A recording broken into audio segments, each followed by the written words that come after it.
All right, good morning, Badlandia. Welcome to Badlands Daily. It really feels like the cat with the laser pointer. It's like you've led the cat up to the top of the building, and now you're leading it over the edge. President Trump is rebalancing trade around the world and making things more fair for the American people. I think that anytime the deep state can like overcapitalize in whatever situation they have, they're going to. But the rest of it is a very well organized and well funded color revolution operation of the type they run all over the world again and again and again to destabilize entire society.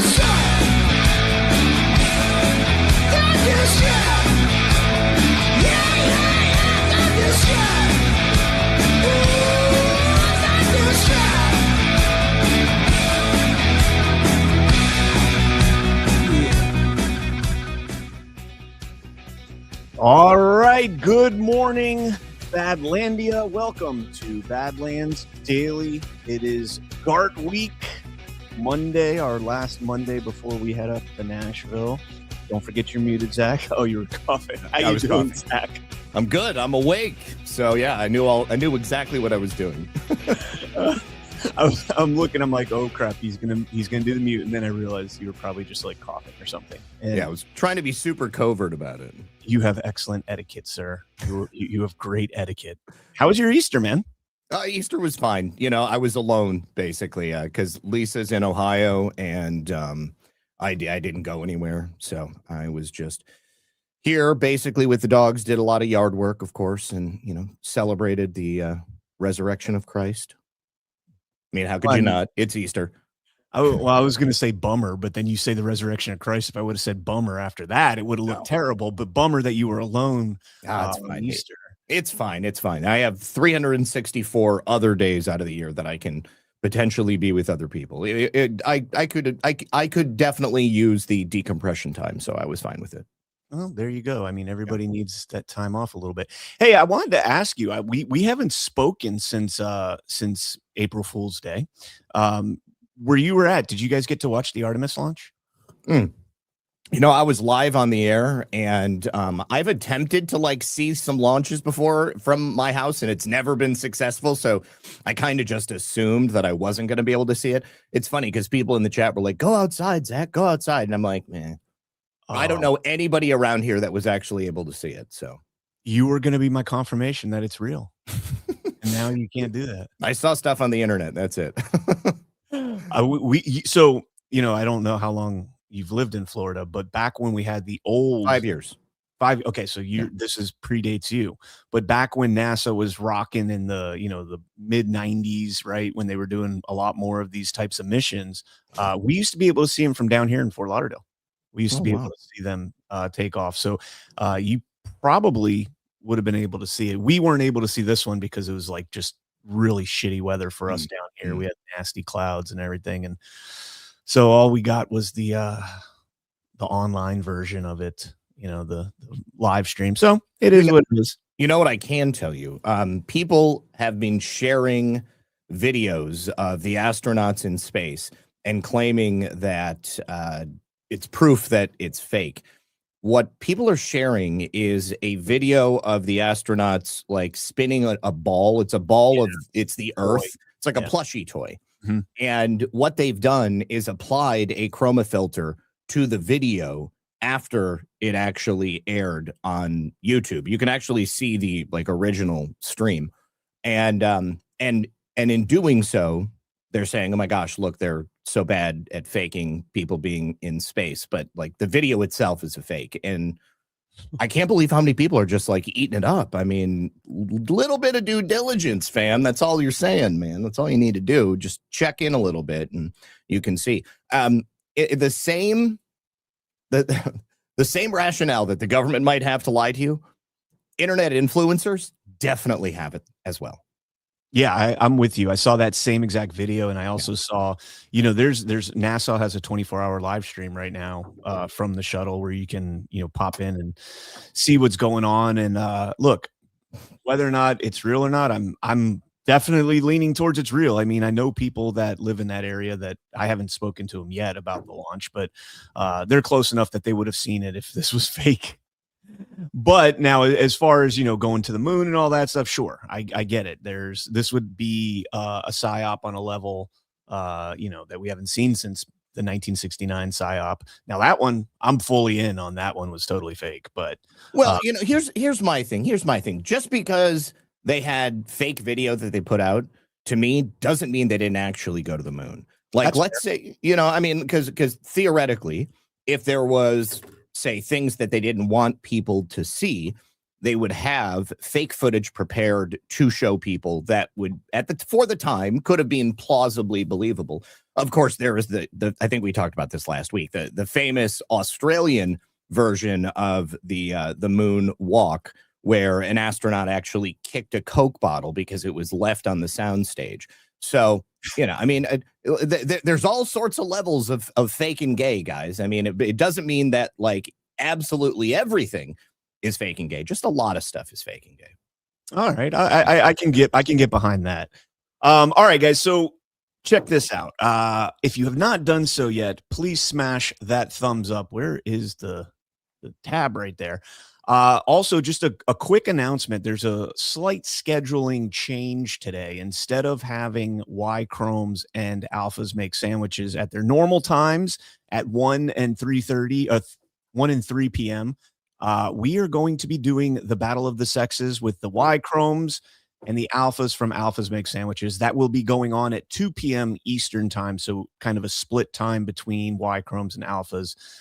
So that should be a fun show. We're going to have a little friendly wager before we get going for Gart. Yeah, it's going to be a fun show. We've got a special guest joining the men because Alpha will not be able to make it, nor will JB. So it's going to be me, Cam, and a very special guest. You'll never guess who it is, but he might be just coming off of a show that he was doing right before. So you can figure it out now. All right. Let's go ahead and jump into our first sponsor, and then we'll get into the news, ladies and gentlemen. It's officially a new era for gold and silver. Gold has broke 5,000 an ounce, and silver had surged past $100 an ounce. In 2025 alone, gold jumped 64%, while silver skyrocketed 150%. With political and economic uncertainty ahead, 2026 could bring even bigger moves. After such a historic run, a little pullback is normal. Metals move fast, so some consolidation is expected, but top analysts are still calling for even higher prices. We've seen the first bank failure 2026 with regulators shutting down Metropolitan Capital Bank and Trust in Chicago. Could more follow? It's no surprise Americans are pulling money from banks and turning to the proven protection of gold and silver. Big news, Goldco is celebrating America's 250th anniversary with a limited time bonus. Get up to 10% free gold or silver plus free storage and a free home safe with a qualifying cash purchase. This offer won't last, so act now. Are we seeing the early signs of another 2008 style crisis? Don't wait for the next shoe to drop. Protect your wealth with precious metals, because in uncertain times, gold and silver shine brightest. Visit badlandsgold.com today for your free 2026 gold and silver kit and bonus buy. Again, that's badlandsgold.com. And I don't have the etiquette that you have because my hand is on the mouse, so I did not get to myself before I did that little cough right there. So, all right, again, smash that thumb if you have not done so. Let's jump into the news first, just to clear some things up, because I saw this going viral on X over the weekend. President Trump is safe and healthy. Nothing going on with them. Rapid Response 47 had to put this out on X. Deranged liberals cook up insane conspiracy theories when POTUS goes 12 hours without speaking to the press. Yet they said nothing when Biden routinely went 12 days without speaking to the press. Fear not, President Trump literally never stops working. And this was in response. There was a bunch of people saying that, Trump is at Walter Reed and that there's something going on. And another account posted a video from the Butler, PA shooting with all the, the convoy of law enforcement, ambulances and everything else. And just trying to get everybody riled up and a little bit nervous. So what I thought was hilarious was all of the accounts saying, it's true. It's definitely true. There are 100% rumors that President Trump is at Walter Reed Medical Center. It's probably not. Well, they didn't say it probably wasn't. They just kept insinuating that, the truth was in the rumor. If the rumor wasn't there, then the truth obviously wasn't true. But it was true because it was a rumor. Yeah, I mean, when I saw it, I'm not going to lie. When I first saw the first report, I was like, oh, shit. let me start scouring the internet and trying to find out what's going on, and go to his truth and see if he's posted anything, and go to rapid response and see if they posted anything, because that is a, concerning thing, obviously. I mean, he is 79 years old. Anything could happen at any time. Hopefully, obviously, we're praying for his health and safety and all that stuff. But to put that out there like that, it's just, I don't know, man. It's just utterly retarded. Yeah, it is retarded. To be fair, conservatives did the same thing when Joe Biden was missing for a little bit. However, I feel that there was just slightly more of a chance that something was wrong. I mean, it did come out later that he was dealing with stage 4 prostate cancer, and Joe Biden would show up with strange mask marks on his face and all kinds of injuries. And it was obvious that he couldn't walk more than 5 feet without tripping. And so, I feel like it's just kind of part of the program with the internet nowadays. They got those Tesla robots walking pretty good on the beach with Joe Biden. Optimus walks better than Joe Biden. That's what it was. Optimus. There you go. All right, let's jump into our first story. We've got a little bit of an update on the fraud out in California. Bill Escalation, the U.S. attorney in California, updating us on it. California is responsible for issuing hospice. Oh, you're getting an echo? I am, but it might just be the feed. I don't know. Are you guys getting an echo in the chat? Because there should. Hold on, let me share again. Nothing's changed on my end. Yeah, people are saying there's an echo. It might be the feed. Regulating doctors and nurses. Oh, good. It's good now? Okay. It's and good the now. problem that you see in California No, it's not. is that there. No, it's not. Why am I getting an echo? It doesn't matter. I mean, it's a 1-minute clip, so we'll be fine. But I should not be having an echo. I have not changed anything on my end. Which points to the fact that it may be the feed coming from OAN. Okay. Well, let's play this here. There's no vetting and there's no checking. They do not care because it's not their money, is the way the state of California looks at it. And so in California, I call California the kingdom of fraud. Good. And Gavin Newsom reigns over this kingdom here. You have hundreds of billions of dollars in fraud. If you look at the EDD fraud, the SNAP benefits fraud, the health hospice fraud, the homeless fraud that my office has done, one thing is in common. No vetting, no checking. Money goes out the door with no questions asked, no receipts, no checking up on them. In fact, and maybe Dr. Oz will talk about this, California's own auditor said they need to put better regulations in place so they can have oversight over the hospices. They were required by January 1st of this year to adopt emergency regulations cracking down on fraudulent hospices. That deadline was January 1st. They did not pass the guidelines. You'll have to ask the governor, Governor Newsom, and the Department of Public Health why they refuse to issue proper guidelines and have proper oversight on hospices. So when the state says that they are taking fraud seriously, it's a bold-faced lie. They are not taking it seriously. They're not passing the regulations, and they're not sending people to prison. And that's what we're doing here today with this task force. We're providing the oversight that's been missing from California for a very long time. All right. So you got, Bill Escalation. This is kind of the ongoing, discussion, the continuation of the Minneapolis Somali fraud expose. And California has had time to sit on this. California has had time to kind of prepare for this, knowing that it's coming. I'm sure that we didn't get the expose from Shirley and from, both Minnesota and California. I'm sure that wasn't completely organic. Perhaps some of it was, but I'm going to venture to say that, given Nick Shirley was sitting in on that press conference with Trump, several months back, that some of this was kind of foreshadowed, right? And you got to think that Escalation has to understand that this is a make or break moment for him. These are political offices. And, this is something where, and this is to the same extent of what I said with JD Vance with the anti-fraud task force. This is your time to shine. If you fail on this, you're going to be labeled the same way that Kamala Harris was in the 2024, election as the quote unquote border czar that left the borders wide open and utterly failed at that job. And so I do think, we'll get some movement, and Escalation coming out here now and pointing out the top down approach rather than, the individual level, the pawn level, pointing out the criminal, what I believe to be criminal negligence in these officials and in letting this fraud perpetuate is a promising thing. I'm hoping that that's what he's gearing up to do out there in California. I mean, that's the only way that I think you can interpret it. I mean, this is obviously not happening in a vacuum. It's not just a bunch of super big-brained immigrant fraudsters that are coming into California and stealing money. I mean, there is a lack of oversight, and that lack of oversight is not accidental. And what the American people want to see is not just a bunch of low-level H-1Bs or green card holders get caught committing fraud and then have them sent home, and then have the bureaucrats who have perpetuated and allowed it to take place for so long. I'm certain that there are kickbacks that are going back to people.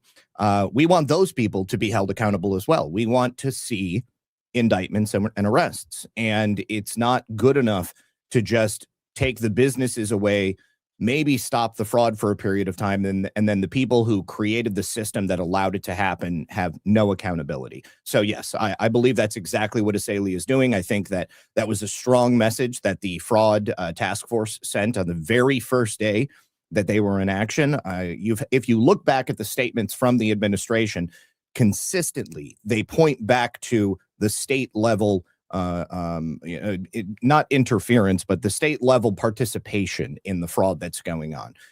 It's been known for years. Basically, Gavin Newsom came in, he opened the doors, and the floodgates just blew open all the way. And the fraud has been increasing exponentially ever since. Yep, exactly. And we've seen already some of the low level arrests. I think last week we reported on 97. Now I heard that number's a little over 220. I've heard people arrested, but again, it's just the low level people. And that's great. You're taking that off the street. It's great. You're going to make an example of these people. It may, kind of thwart that fraud from happening down the road. But in the meantime, you're always going to have people that would be willing to give up, a year or two of their freedom, their individual freedom, and go to prison and come out and have that nest egg. Right. And, I think that is part of the problem right there, is that people, they'll go along as they can, and then, put it off to the side. So when they get out, that's their kind of fallback. Until you take the people out at the top, this is going to continue. There's always going to be naive people that may not know or that do know and are willing to take that risk. And until you cut off the mechanisms for which they're able to orchestrate this, it's not going to go away. No. And no, you've seen the resistance, from auditing SNAP and the Social Security and Medicare databases, the voter fraud databases. That's another expose that's taken place in California between O'Keefe and the J.J. Smith video we shared 3 weeks ago. All of this stuff is kind of coming front and center. Now you need somebody with the guts to go through and prosecute it. And it is a tough thing because this is a political, contentious issue. And there are dark forces that are going to be pushing back and making it clear to people like Bill Escalation that if you follow through on this, you may not like what happens. And, I know it's kind of movie theater right there, but, I feel like Escalation has shown that he's got the balls. I hope so. Yeah. I mean, he's been prosecuting. I have heard more from Bill Escalation in terms of indictments and cases than any other U.S. attorney throughout the country. And to be fair, there's plenty of places, jurisdictions that don't even have a U.S. attorney because the Senate is shit. And the Senate has completely abdicated their responsibility. Yep. On a similar note, we do have a few stories from California to start the show off. We'll go to the Hill real quick for this story. Trump seeks $152 million to rebuild Alcatraz as a state-of-the-art secure prison. The request was in the 2027 proposed budget from the White House, and it calls on Congress to allocate funding to the Bureau of Prisons to cover the first year of project costs associated with rebuilding Alcatraz into that state-of-the-art secure prison facility. Now, Trump back in May had already ordered the restoration of that infamous offshore prison. And then just a quick update, a quick bio on Alcatraz. It served as a military prison from 1850 to 1933. It was transferred to the DOJ for use as a maximum security penitentiary, closed in March of 1963 because it became too expensive to operate. And then in 1973, it became part of the Golden Gate National Recreation Area, considered one of the West Coast's most popular tourist attractions. And for this reason and many others, Nancy Pelosi is freaking out, calling it ridiculous. The Trump administration's budget proposal is absurd on its face and should be rejected outright. Kiss my ass, Nancy. Nobody cares. Nancy Pelosi doesn't want the money spigot to stop, and she also doesn't want to be implicated in crimes that could put her in prison. Okay, like, let's be real clear about why her statement is the way it is. I want to see somebody in the White House press office just post a picture of like an Alcatraz tunnel and have like the Pelosi suite or something. That'd be just absolutely the Pelosi wing. That's even better. That's even better. A big sign, the Pelosi wing. Thank you, Nancy. We got room for you and Schiff and this guy right here. Swalwell is freaking out. He's cooked, bro. He's cooked. he is melting down over the release of these Fang documents. And I mean, you know what else he's freaking out about?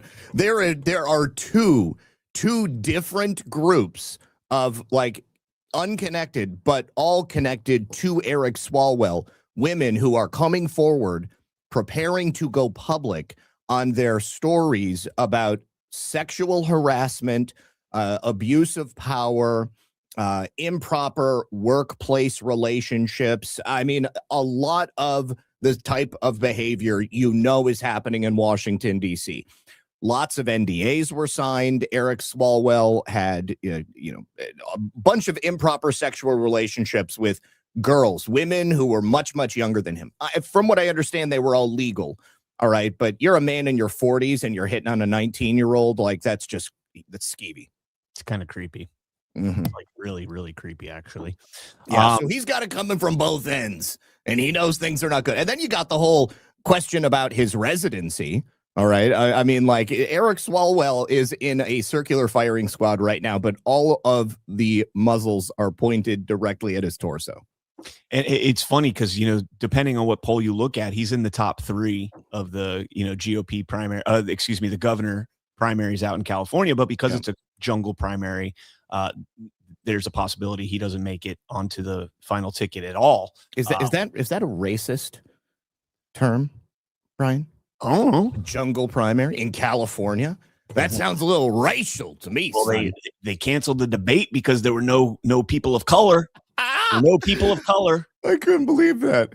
Oh my God. Well, you guys don't need to hear from all these whites. Hey, you just get out there and vote for them. That's all we care about.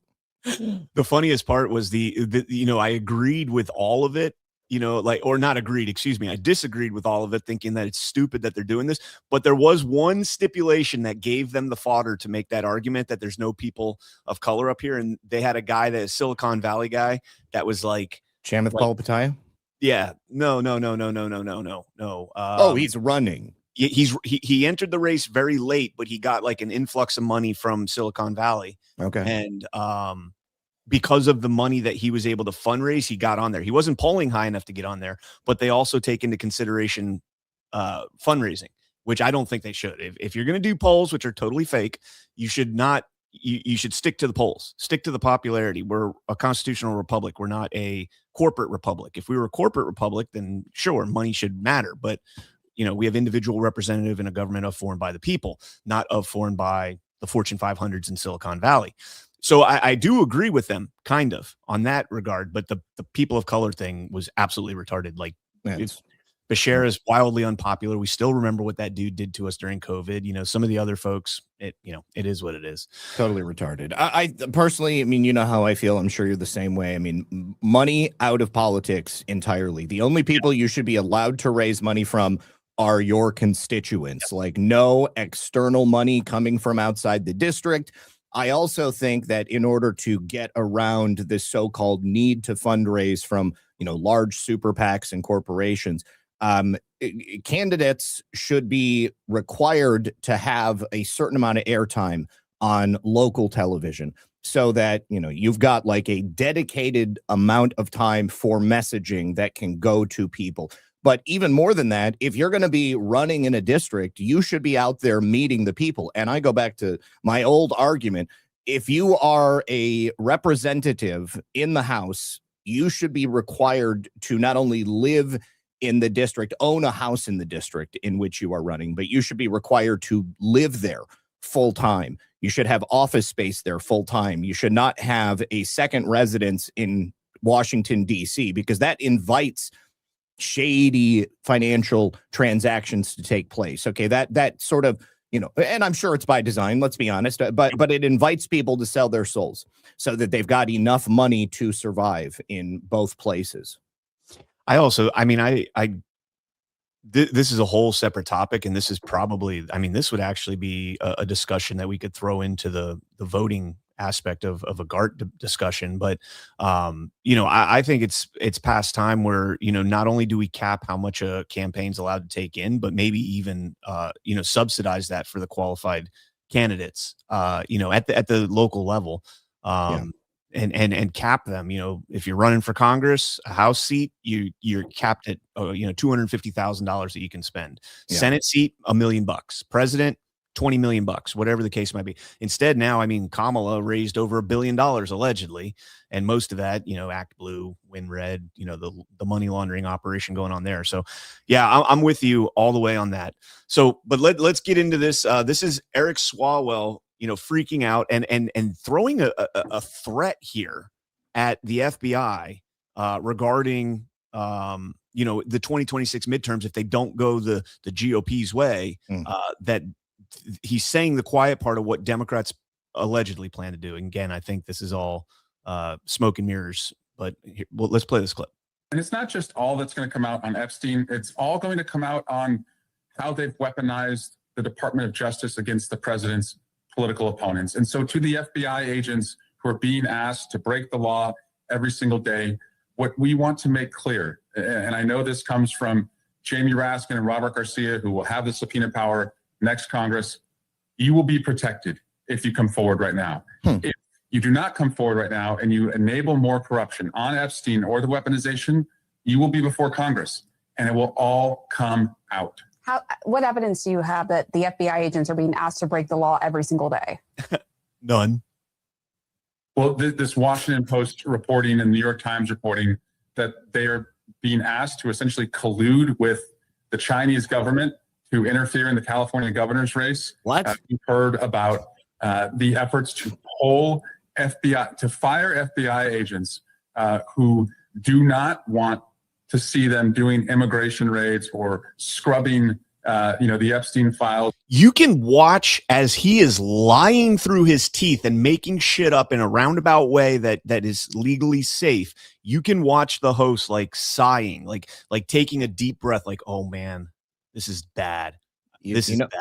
I wish I had this clip because I would insert the 56 baud modem sound in the clip, like when she asks him what evidence he has and he just sits there.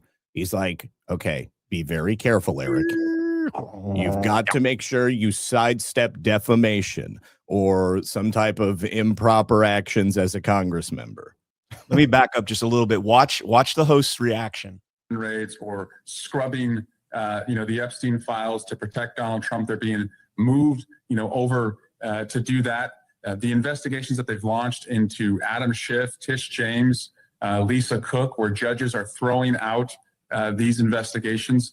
And apparently Pam Bondi, who was 90% loyal to Donald Trump, that's not enough. No, it's all going to come out, Pam. And, we are open to whistleblowers who want to come forward because those are the ones who will be protected. Those are the ones, if you don't come forward, you're not going to be protected. We're going to go scorched earth on the FBI. Remember, Zach, do you remember like all of 2024? President Trump's going to go after his political adversaries. He's going to go after. They're literally saying the same thing right now.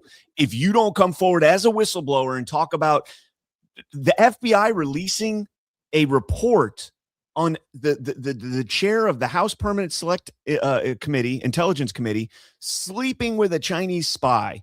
If you release that report to the public and let them see what actually took place that exonerated me, the report that exonerated me, you're going to go to prison. Like, Shoes on the other foot, Zach. Yeah. I mean, not only that, but during the entirety of the Biden administration, going after political enemies was like job one at the DOJ. Not only at the DOJ, but also at U.S. attorneys' offices and local prosecutors' offices all around the country. So, I mean, I know a lot of people just want the administration to do stuff, but the deep state is real. Okay. It's no less real than it was during Trump's first term in office or during his shadow term of the Biden years. I mean, they've gotten rid of a lot of people, but it's a huge problem. All right. I mean, like, you've got people not only who are actively working to subvert, but then also sort of slow walking processes and implementations. I mean, there's a lot that President Trump and this administration is working against, and that is working against them. And yet here we are, and we're still plugging forward. And I would like to remind everybody that there is currently a grand jury, multiple grand juries that are being convened down in the Southern District of Florida with Jason Redding Quinones. And simply because the findings of those grand juries have not been presented yet doesn't mean that they won't be, or that they won't find some sort of indictable offense. I mean, I personally, I feel like it's undeniable. I mean, they will, and it's just going to take a little bit of time. I know people want it right now, but I mean, Eric Swalwell has allies in the FBI. Eric Swalwell has allies in the DOJ. Eric Swalwell certainly has allies in Congress. So I have no reason but to believe that everything he's saying will come to pass if they are successful in trying to, go after their political enemies. So, I mean, if you don't think that President Trump or the administration is aware of that, I mean, they're not stupid. They're not stupid people. Did you read that passage from Fifth Generation Warfare? No, I did not. Do you have it? Yeah. Let me just pull this up. I think it was BB that had posted or maybe it was Gordon. Sure it wasn't Alpha? That's his Bible. Well, I mean, I got a copy too. I just don't know which page it's on. I've got all of them. I just don't know where they're at. Shoot, where is it? Well, while you're looking for that, what you were saying about Swalwell having allies still in the DOJ, I think we're kind of seeing that come front and center right now. As Pam Bondi has been relieved, and we're seeing kind of the battle over what's going on with the replacement. We'll get into that because we got some stories on that.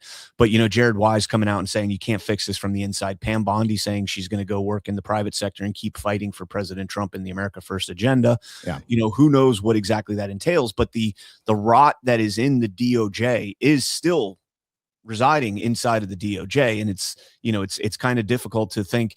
This is why I think President Trump, maybe one of the best arguments for him being allowed to have 8 years consecutive, because this is not something you can clean up, I don't think, in 4 years. No. And whether or not it started in his first term, carried over through the Biden DOJ, I don't know. Maybe hopefully President Trump isn't being as outwardly broadcasting what's going on at the DOJ the way that the Biden administration did with the Jack Smith and everything else. Undoubtedly. So yeah. And to your point, that the subpoena, the grand jury in Florida is case in point. You don't hear much about that other than it's been impaneled, and every once in a while you get a little story. And you're only hearing it because of filings from John Brennan. All right. I mean, if it wasn't for John Brennan's attorneys, I mean, they're putting that stuff out there on purpose because they want as much as possible to leak, but the government is not. That's how it's supposed to work. Now, I think personally, when I look at everything the Trump administration is doing, I think, in terms of the art of war. All right. Sun Tzu, at a minimum, appear weak when you are strong, appear strong when you are weak. But listen to this passage. It was G Money that posted it. All right. Wow. In Fifth Generation Warfare, the madman farce serves as a domestic filter. By projecting erraticism, the leader triggers a media-driven outrage cycle that alienates the rational public. This intentional friction causes citizens to turn their backs, effectively tuning out the leader's direct communications. Consequently, when strategic results are later achieved, the disconnected audience finds they completely missed the actual mission, leaving them disoriented and increasingly dependent on the leader's revealed truth. Does that not in every way sound like what we are seeing right now? I mean, for me personally, President Trump's messaging has not changed all that much. The only thing that's changed is the reaction from the public. Now, as a perfect example of this, his Easter tweet to Iran. Okay. Yeah. I love it. Absolutely love it. Now, a certain segment of the population sees that and they're like, what is going on? He's lost his mind. He's the president. He can't talk like that. Oh my God, I can't believe this is happening. And, you know, but at the same time, remember, there's active negotiations going on behind the scenes. Like there is public messaging and then there's private messaging. Yep. And the public messaging oftentimes is not as black and white as people would like it to be. I think in a certain way, people yearn for the days. Trauma? Well, they yearn for trauma. They also yearn to just be lied to in a more soothing fashion. Dude, we're going to get into that discussion when we get to that segment, because that is spot freaking on. And a great clip from G there. So real quick, before we're going to continue on, got a couple more. Well, we got a kind of a segue from California to the DOJ. Gavin Newsom's wife speaking absolute nonsense. But before we do that, we're going to hit up another sponsor here. And let me get this right there. And come on, there we go. All right, guys, a little inside scoop that many creators are talking about behind the scenes is one of the reasons that we use Rumble, besides their incredible a commitment to free speech. They made a way to super chat creators so that we get paid immediately and without any fees. YouTube and Twitch will take up to 50% fees when you tip the creators you love. This method takes none. That's right. The platform takes 0 fees. We get to keep nearly 100% of whatever you send to us. You can super chat with Bitcoin, Tether USD, or even Tether Gold stable coins. The tip will show up directly in our Rumble chat, which we'll read at the end of the show. All you need to do is download the Rumble wallet on the App Store and send the tips to your favorite creators. You can go to wallet.rumble.com or download directly from the App Store. Seriously, what an amazing way to get rid of the middleman and help the creator economy. Shout out to Rumble for making this disruptive technology. All right. And yeah, shout out to Rumble. Love Rumble. Yeah. Okay, let's jump into this insane clip of Gavin Newsom's wife talking about Bondi firing, and that it's because she's a woman. Zach, it's because she's a woman. Yep. Trust me, I'm not a fan of Pam Bondi nor Kristi Noem, but I need to call out that it's no surprise to me that the first 2 prominent people pushed out of this administration were women. Wait, the first prominent person pushed out of the administration was a man. Yes. Okay. So several. Yes, several. But like the most, the very first person was a prominent man, and yeah, it's not like Bondi and Noam are the first people to be pushed out. This woman is ridiculous. Who are you? Are you referring to Mike Walls? Absolutely, Mike Walls. Okay. Yeah, okay. Yeah. I was just making sure, because that's like a lot of people are overlooking that and thinking like, not taking that into consideration. He's also still got a chief of staff that's a female that is suffering or being treated right now for breast cancer, and of course prayers to Susie Wiles as she goes through that. But that would be an excuse to remove her, and he doesn't. I mean, you've just got an entire Linda McMahon over at Department of Education. Pam Bondi was at the Attorney General's office. They left on good terms, it seems like. Kristi Noem is, she left DHS to go to SHIELD. And then, of course, you see the controversy with her husband. Of course, it's not lost on me that comes out right after. And President Trump probably saw that coming. Like somebody tipped them off, like, hey, this story's going to come out. And so save face and do this now. Who knows? I feel terrible for Kristi, but like I am unable to not laugh at her husband. I mean, that's just like, oh my God, really? When I saw that story, my wife and I were watching, and I was like, I really should run for politics. Like I should run for office somewhere because we don't have any of this. Like this is not something normal Americans do. No. Normal men don't pay $25,000 to hookers or online, excuse me, not hookers, online porn stars to put on fake boobs and all this like. And what he said he was wearing, what are those tight pants that women wear? Yoga pants. I guess yoga. There's another word for it, but no, not. I don't remember what it is, but it's some kind of yoga pants or something like that. He was, yeah. I mean, here's the thing. Everybody's got something that they are ashamed of in their past or that they wish they would have done differently. And if you simply are honest about those things and own your mistakes, then nobody can use them against you. You are blackmail proof. Okay. I was a degenerate drug addict and alcoholic, and I talk about it all the time because nobody can use it against me, okay? Because I learned my lesson. I asked God for help, and he delivered, and here we are today. And because of that, I am perfectly comfortable with the rest of my life.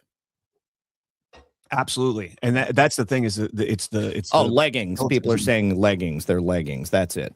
I saw somebody say Spanx, and that one. He probably wore Spanx too. We call those false advertising on Y-Chromes. If you want to know why we call them that, you'll have to watch Y-Chromes because it's not a conversation for daily. Okay. All right. But yeah, there you go. If you ever want to know the degeneracy that we get into, just watch Y-Chromes, and nothing we're ashamed of. It's just men being men. But that's about as far as it goes, you know? So, and, yeah, it's crazy how these people always seem to have these skeletons in their closet and they come out and it's just the weirdest, most degenerate shit you could ever imagine. Yep. And it's almost as if, Zach, they understand that these are the people that they want in those positions because absolutely they're susceptible to coercion. They're susceptible to blackmail. They're easily controllable. I can't remember when we were covering the, what were we covering that I was like, it was with Colonel Towner. It might've been on book club and we were talking about somebody and I was like, as we're reading about this guy, I said to Colonel Towner, I was like, this is an intelligence assets or an intelligence handler. This is their wet dream to have somebody like this, you know, somebody that's this easily manipulatable. And, you know, that's why you get these people with these weird ass shit. Cause they find these people that have skeletons in their closet. They handle them. They build them up. They dress them up. They put them out there. And then the second that they step out of line or something happens that, you know, moving in a direction that they don't agree with, you put that story out there and you crush them. You destroy them. Yeah. And they tried with Kristi Noem by saying that she was having an affair with Corey Lewandowski. And I don't know, maybe she did. Maybe she and her husband had an arrangement, you know, because like he had become some kind of degenerate. And she's like, listen, we've got kids, we've got all this property. I'm, you know, in politics. I don't want a messy divorce. You go ahead and just do you, boo. And I'm going to find somebody that I'm actually in love with. Maybe that's the case. Maybe not. But what I'm saying here is that their attempt to use that against her didn't work. And it took something like this. So really unfortunate. House of Cards was not just a TV show. It was a documentary. It was a documentary. All right, let's jump into this story here from CBS News. White House is expected to shake up more leadership roles at the Justice Department. President Trump is likely to make leadership changes involving 2 more roles at the top of the Justice Department, most likely to affect the Associate Attorney General Stanley Woodward at number 3 at the Justice Department and Harmeet Dillon. Senior officials discussed promoting Dillon to one of the top roles while demoting Woodward. Now, that has all come to fruition. Stanley Woodward has resigned. He has, you know, stepped down from his role, and the prospect right now is that Harmeet Dillon is going to assume that position. I thought this was interesting. It says Woodward previously served as a defense attorney representing many prominent Trump allies, including White House advisor Peter Navarro, FBI Director Kash Patel, and Walt Nauta, who was charged by special counsel Jack Smith in the classified documents case. That one is particularly interesting to me because, you know, Stanley Woodward was the one that was, he didn't call it a bribe, but he called it unethical when they approached him and said, hey, we're aware that you're trying to apply for a superior judgeship in the DC circuit. That's interesting, you know, kind of like giving them that push, like, hey, do this, yeah. and we'll arrange that for you? Maybe now he will become a judge. Yeah, yeah. Well, so on one hand, you have Jack Smith's thugs enticing him or alluding to this judgeship potentially, and then he ends up number 3 at DOJ under President Trump, and so because he came forward and was honest about it. I mean, think about it. If he would have accepted, if he would have deep sixed his client's case, then they would have 100% made sure that he became a judge, and then they would have held that over his head for the rest of his life. Yes. So the next part here that's interesting to me, it says he also represented Kelly Meggs, one of the Oath Keepers who was convicted for seditious conspiracy in connection with the J6 Capitol attack before Mr. Trump commuted the sentences. And so that brings me, again, we'll get more into the Harmeet Dillon aspect of this, but Tom Tillis went on CNN over the weekend, and remember, Tom Tillis is no longer, he's not running for re-election, so he's not very relevant. Yeah, exactly. Mask off. And he's also the one that pushed back against Ed Martin for DC U.S. attorney. And this is what he had to say about the next attorney general. Pieces. One is the investigation of Jerome Powell. There will not be another Fed chair confirmed until that's disposed of, or until, for the first time since the allegations were made public, they could actually prove there's even a scintilla of criminal activity. We have 7 Republican members of the banking committee saying there wasn't. Now, separate matter, for me, the threshold for somebody following Pam Bondi ends the moment I hear they said one thing that excused the events of January the 6th. I've been very clear on that. So I hope whoever they have in mind to follow General Bondi was very clear-eyed on my position on January the 6th. That's why I didn't support 2 other nominees who were coming through Judiciary Committee, and I won't support any nominee who thought that any element of January 6th was excused to pieces. So again, Tom Tillis, what he did to Ed Martin is one of the most disgusting things that I could imagine, and I think it borderlines on violating constitutional rights. And, for those that don't remember, Tillis came out and said that, and he did this, interview in the halls of Congress where he said that Ed Martin, he would approve Ed Martin for any other U.S. attorneyship outside of DC, which is bizarre to me that there's a different standard to be the U.S. attorney for DC as opposed to any other of the openings throughout the country. But most importantly, he was pushing back on the J6 defendants having constitutionally authorized and guaranteed representation, due process, right? And saying that Ed Martin actually made some really good arguments in his cases. And he made good arguments. But he represented the most reprehensible people in the world. They almost overthrew our democracy. They have no right to it was absolutely absurd. And I thought that, obviously mask off because he's not running again. So he can say whatever he wants to say without repercussion. He can be the voice of a lot of these establishment neocon Republicans and quote unquote conservatives in Congress and in the Senate without having to fear retaliation. Yeah. And the other thing is that he's putting this like impossible standard on the investigation into Jerome Powell, saying that unless they can produce evidence proving that he did something wrong. Well, I'll tell you what, Tom, that's what the investigation and subpoena process is about. And that's exactly what Jerome Powell refused to cooperate with. So how are they supposed to prove anything unless they can get the proper investigative materials to take a look at what it is they believe he did? Like it's a false standard, and he absolutely knows it. Is he a lawyer in real life, or is he something else? No, I think he's he is a lawyer. Let me check. I thought he might have been a businessman. He is not a lawyer. He holds a bachelor's degree in business from the University of Maryland. So he doesn't even he doesn't know what the hell he's talking about. All right, so let's jump into this story here from the Daily Wire, excuse me. Donald Trump to promote Harmeet Dillon to high-profile DOJ position. President Donald Trump will promote Dillon to one of the top slots in DOJ. The Daily Wire can first report Dillon will be named the Associate Attorney General, a move up from her position as the head of the DOJ's Civil Rights Division. A source familiar on Saturday evening, Stanley Woodward, resigned from the department earlier on Saturday. Dillon has brought legal challenges against the University of California, Berkeley over its free speech policy, against an Antifa organization for an assault on a conservative journalist, against several states for their restrictive responses to COVID-19, and her various legal large tech companies for hosting civil rights issues. I think there's one more paragraph. No, there wasn't. I thought there was.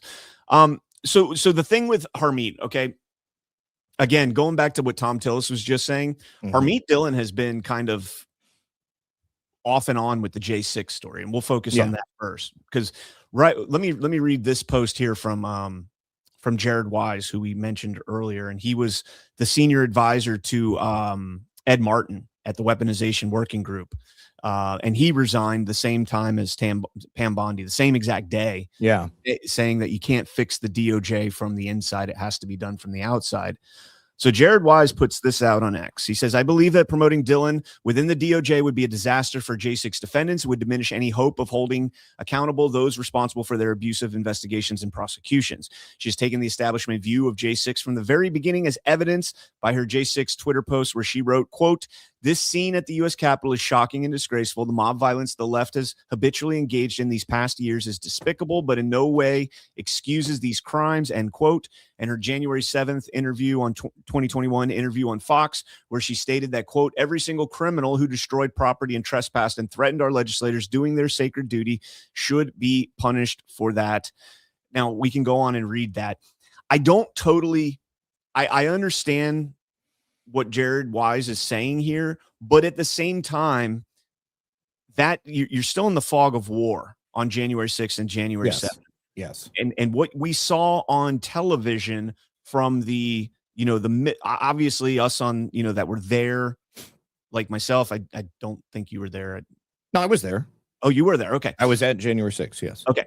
So I couldn't recall whether or not, did you actually go towards the Capitol, or? I was on like the first wave of people to arrive in the Capitol lawn. Yeah.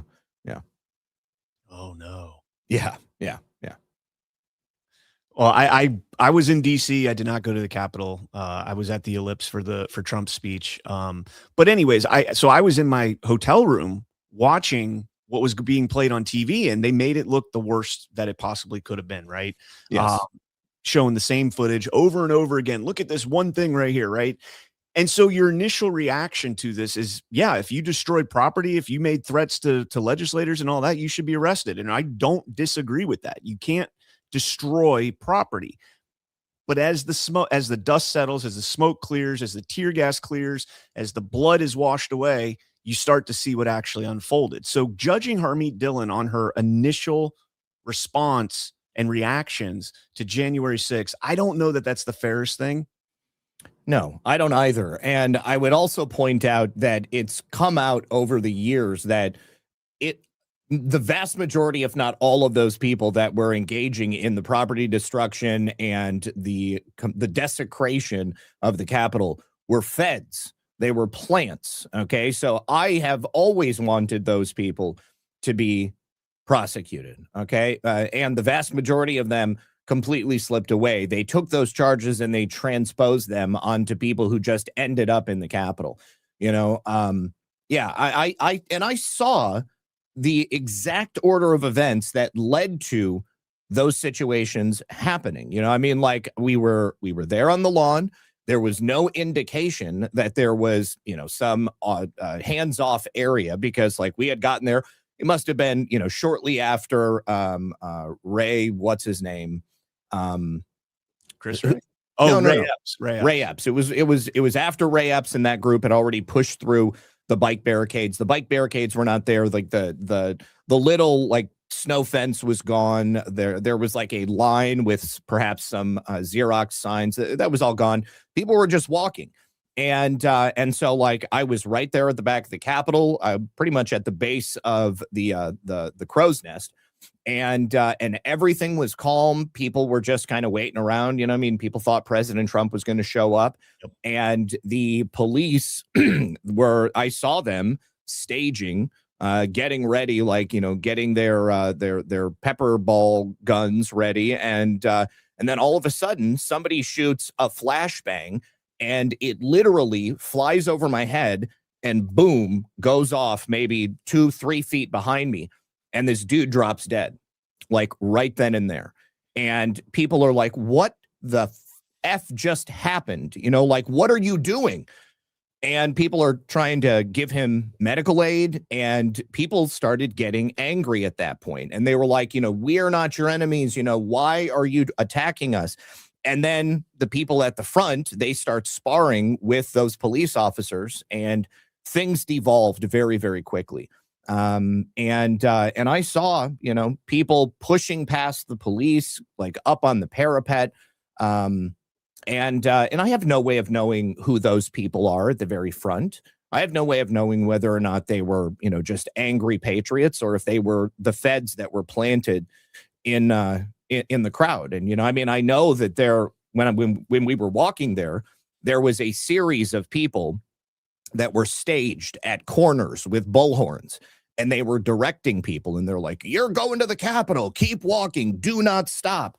And it all seemed very structured and organized in a way that I don't think was organic in any sense.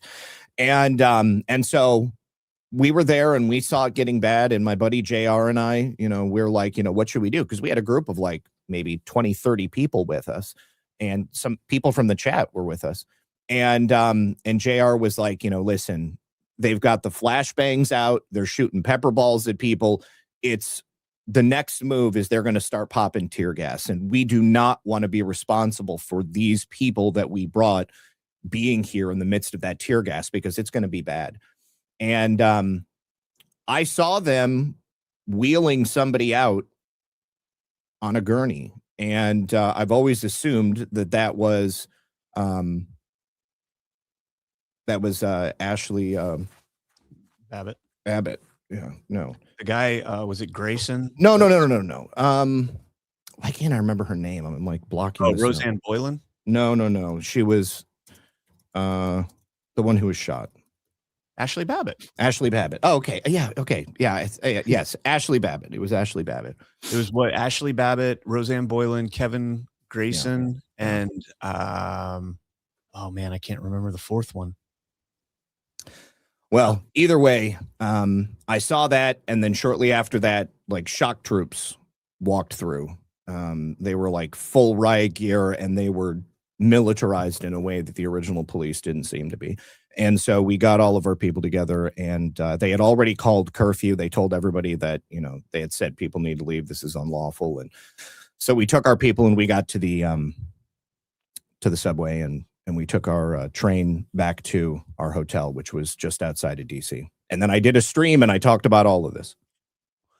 Yeah. I mean, I was fortunate that I didn't go to the Capitol. A friend of mine did. And I've seen a lot of the footage that he has from that. He never publicly put any of that footage out. In fact, he went into hiding because he was terrified of the Gestapo, the brown shirts coming after Gestapo, not Gestapo, coming after them. And, just for being there, like it's insane. But, getting back to the Harmeet Dillon aspect of this. So Jared Wise says that, and this was back in December 2025 when Harmeet Dillon said Trump Bondi DOJ is working to bring justice to those who weaponized January 6th. No statute of limitations will hinder DOJ's efforts to bring justice to those who weaponize persecution of American citizens. J6 2026 is not a deadline for DOJ to bring prosecutions. So jumping back over to Jared Wise, in response to that, he says, as Assistant AG of Civil Rights for more than a year, she has done little, if anything, to investigate or expose the abuses of J6 defendants suffered at the hands of the Biden admin, nor to hold those within the FBI or DOJ accountable. When J6 defendants and their supporters demanded in late December 2025 that DOJ take action before the statute of limitations, she repeatedly mocked and attacked them on X, calling them hoes. I didn't see that, but maybe it happened. I don't doubt that. He said, I believe that she and the Civil Rights Division have made no such efforts to remain unconcerned about J6. We have a limited amount of time to reveal the J6 abuses and need the DOJ leadership that understands J6 defendants have been mistreated like few citizens in the United States history. We need leaders determined to hold those responsible accountable to ensure it never happens again. So, I mean, she says that the so-called 5-year statute of limitations doesn't apply, basically. And I have always seen January 6th as an extension of that grand conspiracy. It was just another step in the planning phase in the operation to try to make sure President Trump didn't return. And so if you look at it that way, and they're including it in that manner, then, I mean, obviously there is not going to be the statute of limitations and they can all put it together. I have to take Chi-Chi outside, so I'll be right back. Sure. Okay. So and you know what, perhaps now is a good time to hit another sponsor, maybe not. So to Zak's point right there, what he's saying, the conspiracy aspect, the entirety of the J6 sham committee that took place following J6 is a continuation of that weaponization. It's a continuation of the propaganda that they force-fed us, the narratives that they force-fed us. And so, yeah, the statute of limitations, I don't believe expired on January 6, 2026. And so, but the thing is that, Jared Wise is, before I get into that, because I do want to hear Zak on that, let's go ahead and hit our next sponsor and we'll wait for Zak to get back, guys. Let's see. Bear with me 2 seconds here. All right, there we go. All right, parents, let's talk real for a second here. America's about to hit a huge milestone. We're coming up on America's 250th birthday. 250 years of freedom, grit, sacrifice, and the greatest experiment in self-government that the world has ever seen. This is the perfect moment to help your kids understand why this country matters. Not just fireworks and hot dogs, but the story behind it all. There's a free guide called The Kid's Guide to America's 250th Birthday, and it's honestly a great way to introduce kids to how America began, who the founding fathers were, what they risked, and why the ideas they fought for still matter today. This guide sends kids back to the moment when the brave men signed the Declaration of Independence, knowing full well they were risking their lives for freedom. It breaks it all down in a way that kids can actually understand and enjoy, without watering it down or turning it into boring schoolwork. If you care about raising kids who know where this country came from and why it is worth preserving, this is something you'll want to grab. And the best part, it's completely free with the special offer. You just need to pay $2 for shipping and handling. Just head to freeusabirthday.com. Again, that's freeusabirthday.com, and the Kid's Guide to America's 250th Birthday for your kids today. And get the guide. American stories matter. Make sure the next generation knows it. Look at this. Timing was perfect. So I was saying, Zak, before you had to head out there, I agree with you that this is, anything that they did to continue the J6 narrative is a continuation of this RICO, and the J6 sham committee being completely and totally illegitimately put together and impaneled. They violated numerous rules within the Congress in order to put that sham committee together. Yep. They turned it into a Hollywood production, bringing in a Hollywood producer to put the first primetime hearing together. I think there's a lot of crimes that were committed just in the handling of that. I think Liz Cheney committed crimes with Cassidy Hutchinson. Absolutely. In coercing her to change her counsel and giving her pro bono counsel. And then from there, completely shifting her personal narrative. And so I think all of that's going to come out, but all of that would be a continuation. So the statute of limitations extends every single time. Yes. And they worked directly with Fannie Willis in the prosecutor's office down there in Georgia too. That's another huge one. Yes, that's massive. The one thing that concerns me though here, Zak, is that Jared Wise was the senior advisor to Ed Martin in the weaponization working group. And so for him to put this on blast, if there was something going on behind the scenes, you would think that he would be at least broadly aware of what was taking place. Theoretically. And so there is a small part of me that's like, crap, what he's saying kind of throws water on that. You're absolutely right. And I'm not saying that the perspective that I shared before is 100% accurate. Okay. I mean, it's merely a way to look at it. And believe me, I'm totally bicameral on all of this stuff. Okay. I've got to consider the good and the bad every single time. I just don't allow the negative interpretations to completely destroy my outlook on what may or may not happen. Fair. Yeah. there is a little bit of hopium in our speculation. Not gonna lie. Yeah. Not gonna lie. All right, we'll tell you when we're dishing out just a tad bit of hopium, small micro dosing. We're micro dosing. There you go. I am officially. I need to get that a shirt. I'm micro dosing hopium. Yeah. I mean, because here's the thing. I've already lived the black pill life. Yes. All right. I've been there. I've wallowed in it, and it's not good for me. And so I refuse to go there. But I also refuse to not be realistic. All right. I mean, it's just I am considering the entirety of the last since 2015, basically. Okay. Like I'm looking at the whole thing as a spectrum, because what you said earlier, I totally agree with. This is not a small feat to destroy the largest criminal syndicate to have existed on Earth. It's not just the United States, it is global. And we're talking a multi-generational attempt to subvert sovereignty, to control the world, and all of that energy focused on the destruction of one man. Like, how can you not understand that President Trump is this just dramatic force? Okay. I mean, like the greatest potential source of danger to the most dangerous animal in God's kingdom. Okay. I mean, like this is a predator on maybe a T-Rex scale. Okay. Yep. Last thing I'll say on the Harmeet, and then we'll get into some geopolitics here. Is, again, I am like cautiously optimistic. Harmeet Dillon, I've had issues with some of the things that she's done before the administration. Some of the things she's done have been tremendous. Mm-hmm. There is, there's somebody pointed out in the chat, I think it was King Kerf, she was one of the critics of quote unquote anti-Semitism.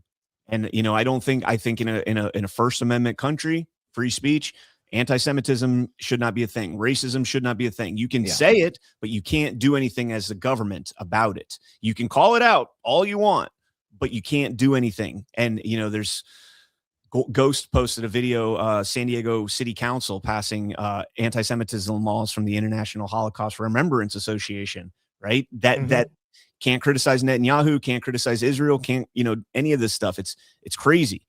So I'm not there with that. However, one of the things that she has worked diligently on over the last couple of years, not to my satisfaction, to be clear, not to my satisfaction, but one of her focuses has been election laws. And I think that is the most important issue from now until, well, forever, but especially up until the 2026 midterms. All right, we'll land that there. So Reuters reporting Cuba to free 2010 prisoners as U.S. pressure ratchets up. Cuba said it would free more than 2,000 prisoners from the island's jail, the second time this year that its communist-run government has announced a prisoner amnesty amid talks with the administration, the Trump administration. Cuba's state-run newspaper called the measure a, quote, humanitarian and sovereign gesture. Several categories of criminal offenders, including those jailed for murder, drug-related crimes, and pedophiles, were excluded from the release. Good. Hell yeah, good. Also excluded were crimes against authority. Not sure what that Those seem like the ones you want out. Well, yes and no, and we'll get into that here at the end of the article. But broadly, I'm with you, but also I understand what we've been doing in Cuba for quite some time. It was unclear how many of the prisoners subject to release have been held on charges related to anti-government protests. Many high-profile dissidents and some protesters from island-wide July 11th protests have been freed in recent agreements and amnesties by the Cuban government. Amnesty announcements come one day after Cuba's top diplomat in Washington publicly invited the U.S. government to help overhaul Cuba's crippled economy as part of ongoing negotiations. And then the part that kind of irks me a little bit here. Quote, the process should be agile, transparent, and should include totality of political prisoners, said the Cuban Observatory for Human Rights, a Madrid-based group that has received U.S. funding. That screams to me intelligence op. No, of course. Of course. I mean, this is like the modern day extension of the Cold War. Like, our activities in Cuba. None of that has ever stopped. And I would imagine that many of these people who were locked up under the current Cuban regime were people that were conspiring with intelligence for America. So, and the ones that are crimes against authority, like those are the ones that probably the most egregious offenders of such. Yep. And the last thing it says here, Cuba blames the U.S. for funding the unrest and encouraging its spread, part of a broader plot to overthrow the island's government. Yeah, I don't think that they're denying that either, though. So. I mean, we're kind of like, yeah, sorry about that. We kind of fucked up on that. But don't worry, we've taken USAID and National Endowment. We've all put them under the State Department because that's just so much better. But don't worry about it. It's not going to happen anymore. Yeah, right. But, it's also like I don't think that there's any government on earth that doesn't have these same sort of practices. All right. So the United States is not existing in a vacuum with its practices. All of these countries do it. Cuba does it too. Well, to be fair, if Putin denies it, if you watch in the Oliver Stone Putin interviews, he denies that the FSB does any of this type of shadow government stuff. Of course, I'm sure they do. Sure. Right. Dan. Exactly. Just like we deny it too. Right. Sure, Dan. Madrid-based U.S. funded. Okay. All right. So before we get full blown into the Iran quote unquote war, this was a funny story to me. Grandniece of slain notorious Iranian General Soleimani arrested by ICE while enjoying a lavish lifestyle in Los Angeles. I'm like, I read this headline. I'm like, there's no fucking way. Yeah, I couldn't believe it either. I was like, you're kidding me, really? It got even funnier though, Zach, when you see the lifestyle that they were actually leading. It says the niece of slain Iranian General Qasem Soleimani, who showcased her luxe LA lifestyle on Instagram while bashing the U.S. as the quote-unquote great Satan, and her daughter have been arrested by ICE agents. Hamideh Soleimani Afshar and her daughter, I'm not even going to try and say that name, have had their green cards revoked over their ties to the Iranian regime. Serena Sadat. Wow, that was a lot easier than it actually looks. Yeah. Why you got to show me up like that, man? I'm just helping. When I was reading it this morning, I was like, I'm just going to say her daughter. That's it. Just her daughter. Quote, while living in the United States, she promoted Iranian regime propaganda, celebrated attacks against American soldiers and military facilities in the Middle East, praised the new Iranian supreme leader, denounced America as the great Satan, and voiced her unflinching support for the IRGC, a designated terror organization, according to, says a State Department letter. If there was ever a testament to why we should not have birthright citizenship and unvetted, wide open borders, that would be it right there. I'd say so. Yeah. Afshar entered the U.S. in 2015 on a tourist visa. Keep in mind, 2015, we're still actively engaged in the Afghan war. It's not, it's on a cooling period. It was, but we're still actively engaged in that war. Afshar entered the U.S. in 2015 on a tourist visa and was granted asylum in 2019. That's under the Trump administration, and secured a green card in 2021 from the Biden administration. She made at least 4 trips back to Iran since receiving her green card. Wait. She's an asylum seeker and she continues to go back to the country from which she claimed asylum from. Yeah. That's obviously there's a big problem there. Yeah. Well, she got that's a great point. The asylum, she did get a green card. So I guess maybe once she got the green card, she was like, you're now free to move about the globe. Absolutely. That's exactly what she did. I mean, people who are seeking asylum are under threat of persecution, death, and imprisonment by the government under which they are seeking asylum from. So those people don't go back to their home countries unless there's been a regime change. And obviously there wasn't. So I would say that she was given asylum in 2019 because they were like, oh, this is a great look, right? We're going to give the niece of Soleimani asylum. Like, sure, she's being persecuted. Great. And then as soon as the Biden regime rolls in and they give her the green card, gives her the opportunity to just go mask off. She's, well, guess what? Just because you got a green card don't mean you're going to keep it, bitch. Go on home with you. Lastly, it says Hosseini also entered the U.S. in 2015 on a student visa and became a green card holder in 2023. Now, the point that I thought was fascinating is we're told, all the craziness that they have to go through, the women in Iran, and it's all the IRGC's fault. And she's posting these pictures. Like drinking alcohol, drinking champagne. Yeah, that's not haram. I don't even think that's champagne. I think that's like Boone's Farm. Look at the color on that bottle. Either that or that's some Zinfandel or something. Hold on, that might be barefoot. There's a screw top. There's a screw top on it. Well, a lot of Pinots have screw tops. Do they? Okay. Yeah. Yeah, I don't know what that is. I was sharing that picture, but we'll jump back over here. But I mean, barefoot. this is totally, these pictures are totally counterintuitive to what we're told, you know, the Iranian women suffer through under the IRGC, and this is Soleimani's niece. Yeah, they would not be cool walking down the streets like that. Did you see her panties? She's got her panties coming up over those Lululemons. No, or what, is that a whole shirt underneath? That's a shirt. Oh, okay. It up, and that's the gap between her shirt. Oh, I see it now. But I mean, there's like pictures where, you know, she's 47, so God bless her, man. But like that picture right there, there's a lot more provocative ones. But here's another thing. That's her home. Oh, wow. So while she's pushing, it says the home of Hamadeh Soleimani Afshar in Tahunga, California. Well, I got to make sure I don't pronounce it like Ashwood. She would say Tajunga because she doesn't understand that's a Spanish word, I think. And the J sound is actually an H sound. So Tahunga, Nevada, not Nevada. It never ends. never will end. That one will never die. That one will never die. But yeah, she's out there like, oh yeah, I'm living this lux lifestyle. I'm flying in helicopters and traveling all over the world, and look at my penthouse in Vegas. And she's living in a bedroom. I live in a shed. That's a converted shed. You know how I know? Because I've got one of those in my backyard. It's got the same paneling on the side, same placement of the door. Actually, I've got barn doors. What am I talking about?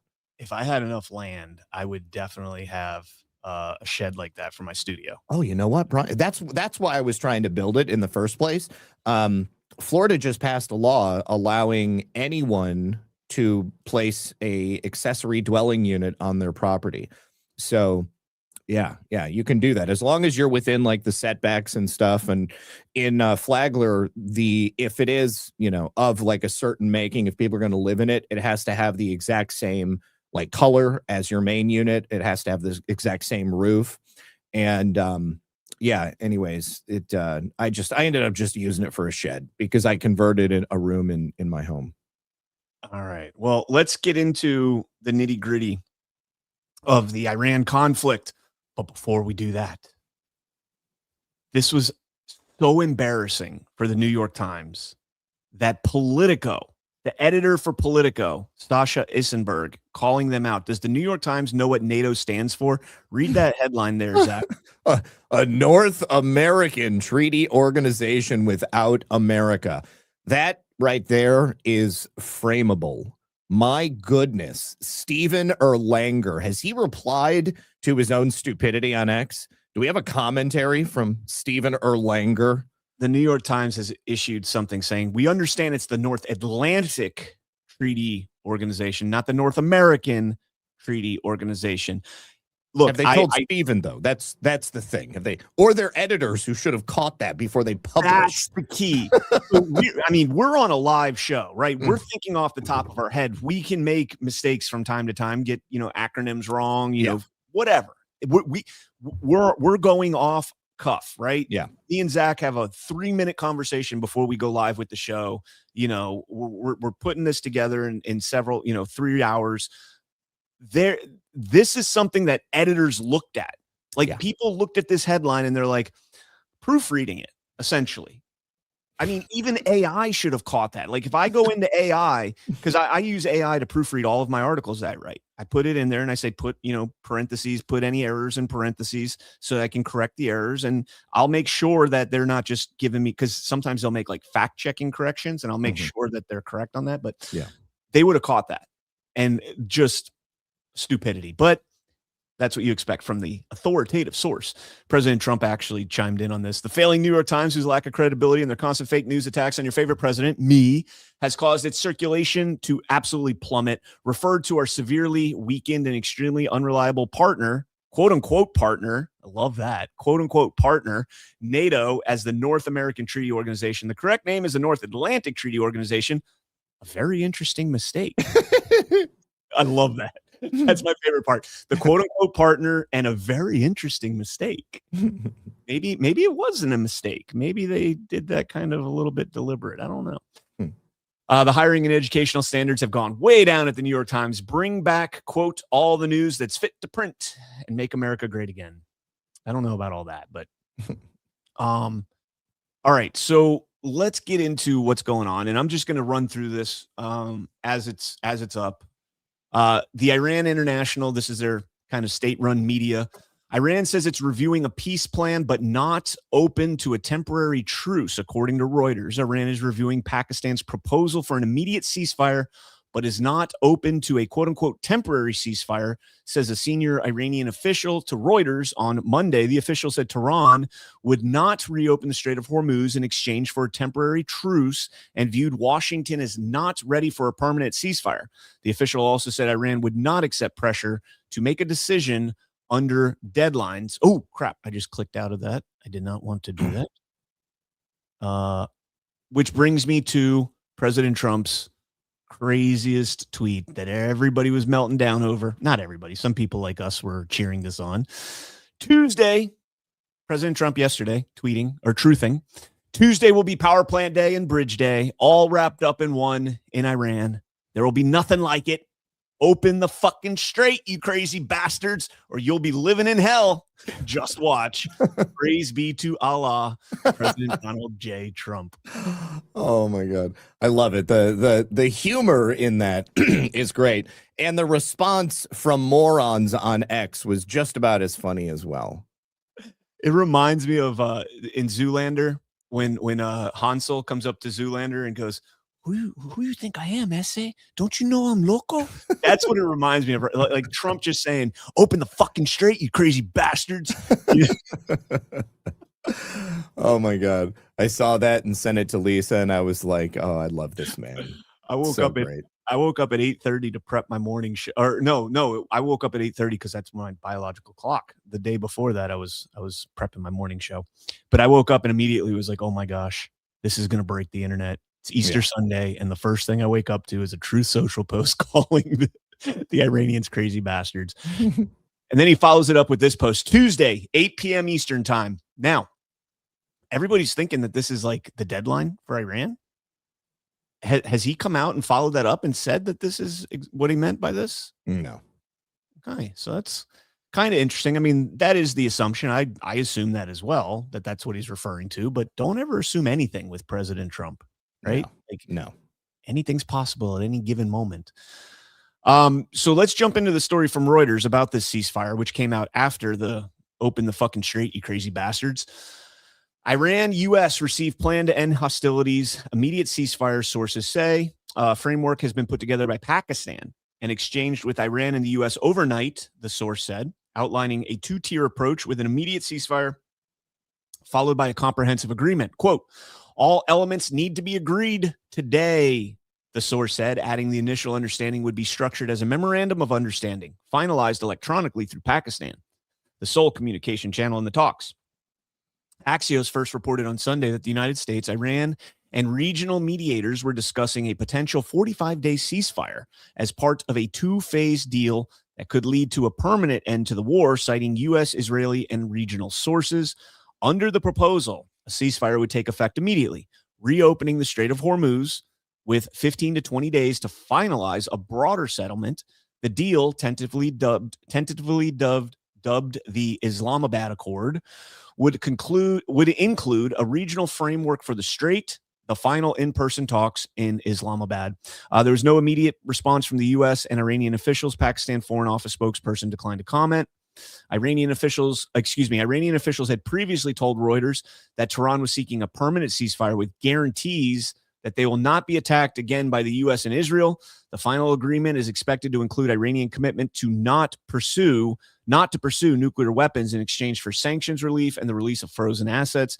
Quote, Iran has not responded yet, one source said, adding proposals backed by Pakistan, China, and the United States for a temporary ceasefire have drawn no commitment so far. all of this is kind of interesting to me. First, China jumping in there is interesting because China is, militarily and alliance-wise aligned with Iran in this. Also dependent upon oil coming through the Straits. They're also feeling the squeeze the toughest, right? Yeah. In order of countries that receive oil from China, from Iran, I think it's China, Japan, South Korea, and then the European Union as a collective. Yes. So those 4 places are feeling the most pressure from this, although they're saying that the Chinese ships are being permitted to go through. Maybe, maybe not. And speaking of NATO and our supposed allies, France, one of those countries dependent upon that oil, has also been one of those nations that was allowed to have some ships go through, which is extremely interesting because Iran had previously said, only countries that are not aligned with the United States or Israel will be allowed to have those ships go through. And obviously, what kind of a NATO would an ally, what kind of an ally would a NATO country be if they were making that type of a deal and being allowed to go through, rather than doing what President Trump had suggested and just growing some balls? Yes. Now, this is the most interesting part of this to me. If you look at the way that the narrative behind this war has been portrayed to the American people, we're completely and totally on the offensive in this war. We're the ones striking targets at our will. Israel striking targets at our will.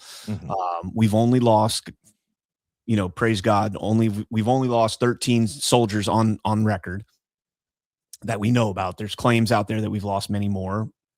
We haven't heard that yet, so I'm not going to go with that. But everything in this war right now seems to be going in our favor. So why would Iran oppose a temporary ceasefire? That is fascinating to me, that Iran's like, we kind of like this, instead of, stopping the hurt. So Iran has to think that they're from the position of leverage here in the negotiations, and that the hurt that we're inflicting upon their mainland is not adequate enough to justify reopening the Strait of Hormuz. Right. And this is an interesting, kind of position that they have against President Trump here. And I think that's why, President Trump, anybody that's read Art of the Deal, he'll say, and you alluded to this earlier in the show, and I was saving it for this segment here. President Trump will say, like, and I'm not saying he said this, I'll use the most dangerous weapon that we have against you.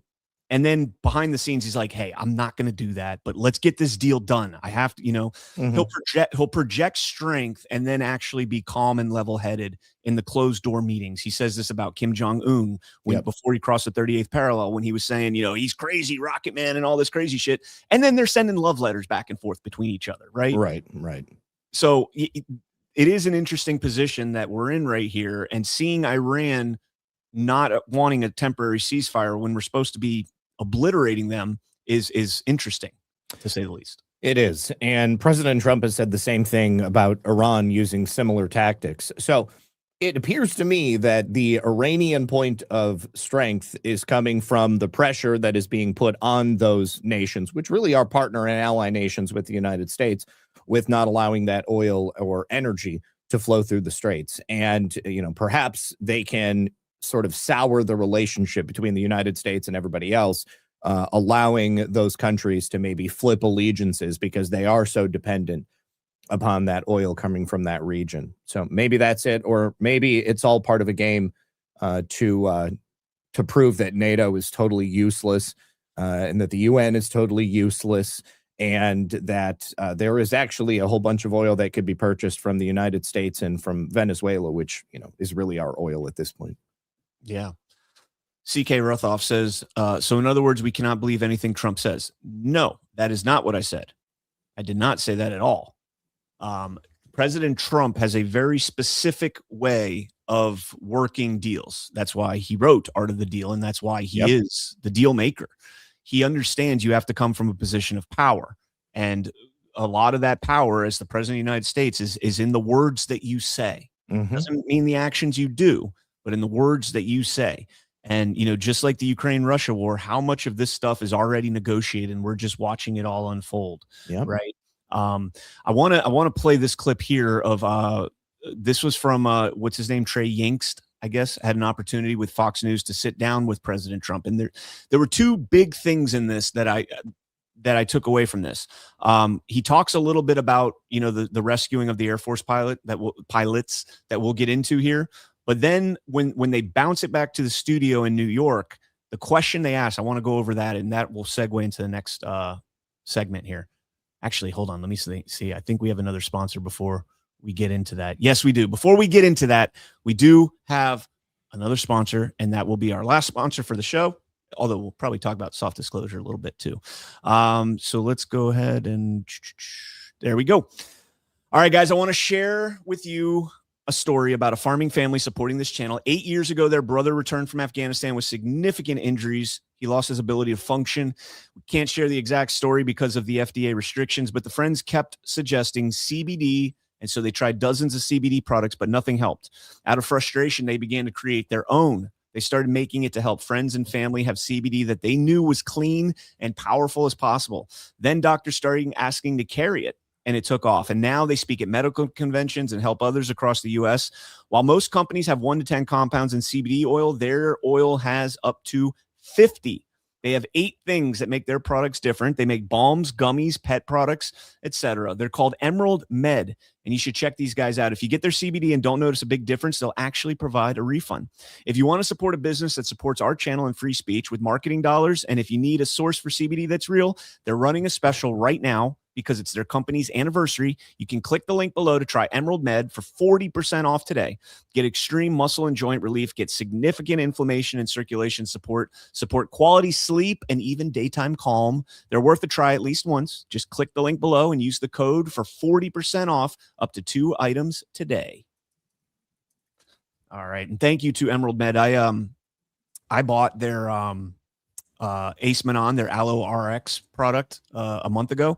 Been taking that to try and help generate some stem cells in my shoulder and get that healed up. And I guess they recognized my name when I bought it, and they sent me a handwritten letter thanking me for talking about their products and everything. And I'm impressed. They sent me some CBD and a bunch of stuff, and so far the Aloe RX stuff is working pretty good for me. So very cool. I would definitely check them out. All right, so let's get into this Fox News clip here and play this. Because the United States has more U.S. forces in the region. The president's been very clear. He's willing to move more forces to the Middle East if needed. But there are already tens of thousands of U.S. forces currently in the Middle East. And as we saw last night, U.S. special forces have the ability, hundreds of them, to go into Iranian territory to conduct operations and successfully leave the country without anyone being killed or very serious injuries happening to those forces. And again, this is also a message of deterrence, I am told. I spoke with a senior U.S. official earlier today who said only the United States of America has the capability to do what is being done right now in Iran. And okay, I got to stop right there, because Ghost has said a couple times now, and I'll probably bring this up tomorrow on the Geopolitics with Ghost segment as well and get his take on this. But what he just said right there is absolutely bonkers, that we were able to bring in hundreds of troops into Iran. We landed planes in there, and we're seeing pictures of they destroyed a C-130 and some Blackhawks and some mini birds, little birds, AH-6.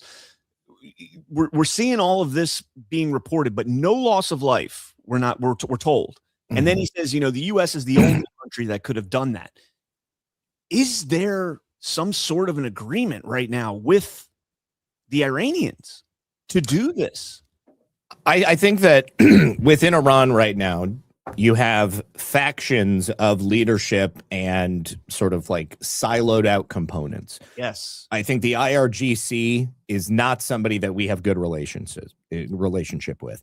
From what I understand, they used a pretty sophisticated PSYOP on the IRGC to allow for that insertion into the country. And they produced faked radio signals telling them that they had already rescued this guy and that they were in one part of the country, when in reality they were going into another part. And it wasn't entirely successful because there was, you know, some skirmish that took place, but it was successful enough to allow them to go in extract and leave pretty much unharmed.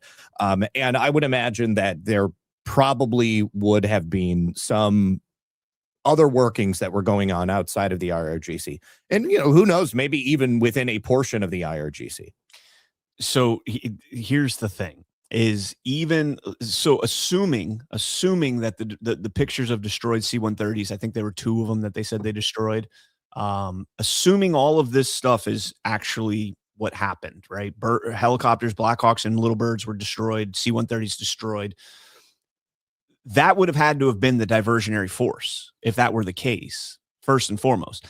Second, sending in 200 special forces guys and SEAL Team 6 and like all the assets that we deployed to rescue a single pilot. And granted, I understand people are going to be like, that's a pilot. We got to get, that's a human soldier. We got an American soldier. We got to get him. Guys, I mean, I was when I was in the Marine Corps, my unit was tasked with trap missions, tactical rescue of aircraft and personnel. We don't send in, at least, on the level that I was at, we don't send in 200 guys to rescue somebody like that, especially in a hostile territory where we don't have a ground presence already established. It just, this story really is kind of strange to me. And having this guy pointing out that, hey, we're able to bring in 200 special forces. And I'm not saying it didn't happen. I'm saying, was it really like as contentious as they're making it seem? Yeah. Is it, to your point, the IRGC, everything's kind of siloed out right now. They did run a psychological operation. However, psychological operations don't get past radar, right? C-130s are going to be on radar. There's going to be, it's interesting. And we'll talk more about this with Ghost as well, but I also want to get your take. Yeah. I mean, I don't think that we're getting the full story regardless. I mean, like, very unlikely to me that, okay, so like what we're hearing, like, the success of this, obviously it seems like we got this guy out. Tremendous success. The exact manner in which it took place could have been one of many different missions that were going on. That could simply be the cover mission that they knew that they were going to have to release to the public, or that they would want the Iranians to hear so that they wouldn't know the true nature of what actually took place to get these people out of there. I mean, talk about the fog of war. I mean, it's very real. And let's be honest. It's not just maybe the Iranians that we don't want to know exactly, or the IRGC that we don't want to know exactly what took place as well. I mean, it very likely could be the Israelis or, well, I mean, at this point, it's the Israelis and segments of the Iranian holdover government. I mean, that's really the only people that I think we need to worry about keeping things from, because we don't want to tip our hand on too much. Yeah, hold that thought. We'll get into that aspect here in just a second. I think it was BB that put up on X that we're now in the behind enemy lines, or maybe it might have been in our group, but we saw the mission, the Top Gun Maverick kind of scene unfolding with the attacks there, and Operation Midnight Hammer, the bomb, like the Luke Skywalker use the Force and puts right into the Death Star, puts the ion torpedo right into the Death Star. The only thing that would have made this more in line is if the pilot was able to recover an F-14 and fly out. But oh crap, we destroyed those last month. We destroyed all the F-14 leftovers that the IRGC had. So now we got to go Owen Wilson behind enemy lines and rescue him. So kind of interesting, the narratives and how they're unfolding. Axios, Trump says U.S. feared Iran trap during F-15 crew rescue. President Trump told Axios that the U.S. initially worried the message from the stranded crew on the F-15 of the F-15 was a trick by the Iranians to lure U.S. forces into a trap. The crew member survived more than 24 hours in the mountains despite being wounded before being rescued in a special forces operation Saturday. Around 200 soldiers from special operation groups participated in the operation. Trump said the Iranian military shot down the F-15 using a shoulder-fired missile. They got lucky, he says. Yes, they absolutely did. If they used a Stinger-type missile, shoulder-fired, that's crazy. The officer hid in a crevice in the mountain, Trump said, and the U.S. managed to spot him with its technology. Trump said that the U.S. military had, quote, beeping information about the officer's location, but after a radio message, officials suspected he might be in Iranian captivity, and the Iranians were, quote, sending false signals to lure the U.S. into a trap. Trump said the weapons system officer gave a short, unusual message over his radio ejecting from the aircraft, saying, he said, "Power be to God." A defense official later cleared up. He said, "God is good," was the exact phrase. And Trump says, quote, "What he said on the radio sounded like something a Muslim would say." As he says, "Praise be to Allah" in their Sunday morning message. I wonder if that's like a message back to them. Is that like a comm there? I think it's a comm of some type. I mean, like, who's it ultimately meant for? Have no idea. Well, maybe it was actually the IRGC. Maybe on Sunday morning. Here's what happened. On Sunday morning, he still thought that the messaging was coming from the Iranians to lure them into a trap. He didn't know yet. The pilot hadn't been debriefed yet. And so he said, the pilot says God is good. And Trump, in response, as a way of saying, hey, we know you fuckers did this. Praise be to Allah. Mm-hmm. Maybe. Could be. So anyways, just totally speculation there. Trump said the IDF helped the military, quote unquote, a little bit during the search and rescue of both crew members. A U.S. defense official said the Israelis did not provide any information about the location of the weapons systems officer, but shared intelligence about the general situation on the ground. The Israeli Air Force conducted one strike to prevent Iranian forces from reaching the area. An Israeli official said, quote, "They have been good partners. They've been great and brave people. We are like a big brother and a little brother," Trump said. And that brings me into the next story. So continuing on with that same interview here, listen to what the Fox News lady says when she comes in. The president has a variety of options on the table to choose from as it relates to how this conflict is going to move forward. And as we talked about earlier, it appears the president is giving the Iranians until tomorrow to make a good faith agreement, or there will be a price to pay, according to the president, and that will be Iran's power grid and bridges. And he even described it to me as power plant day and bridge day, because he said this will be a concerted effort to strike at the heart of the regime and their infrastructure if they're unwilling to come to the table and make a good faith deal. Well, Trey, your report gives me a lot of hope. I mean, we've all been praying for peace and hopefully a negotiation, a way out of this. Did the president give you any indication as to who is leading these negotiations? My understanding is that last week, the Iranians said, we want to deal with J.D. Vance. J.D. Vance was beginning negotiations with somebody on the Iranian side, and then that person we killed, and I think, or injured, and then some of his family was killed. If I'm correct me if I'm wrong. Wasn't we? It wasn't we. Yeah, wasn't we? Every single time, every damn time we get close to making a deal, somebody's killing them, but it ain't us. I am so glad you caught. When I was listening to that, I was like, we? Yeah. There's no we in this. No. If J.D. Vance, the vice president, is working with the Iranians to try and negotiate this deal, we're not killing them. This to me is just more and more showing that Israel did invoke this war. They did start this war by doing the unilateral actions on Saturday, February 28th, and forcing our hand. Yep. Trump says we forced their hand. I think it's the other way around, but forcing their hand. So this is just a continuation of that story right there. Now, here's what they're talking about there. If you go to Times of Israel, former Iran foreign minister reportedly badly wounded in a strike. It says former Iranian foreign minister Kamal Karzai was seriously wounded in a strike that also claimed the life of his wife, according to Iranian media. According to the newspaper Sharg, Edamad and Ham Mihan, his home in Tehran, was targeted earlier today in a U.S.-Israeli strike. So Times of Israel says U.S.-Israeli. I-24 News, also Israeli media, Israel targeted senior official to disrupt diplomatic opening. Iran sources claim, saying that reports from Iran claim that an attempted elimination by Israel of a senior Islamic Republic foreign policy official represented an attempt to scuttle a potential diplomatic opening.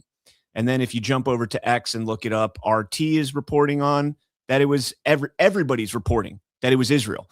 But Fox News and all the, Fox News normies, they hear we bombed this guy. Use your brain, folks. Use your brain. Trump is the deal maker. He is not going to target somebody while they are actively negotiating, period. Yeah. Let me just deep six the possibility of getting the peace that I've been asking for.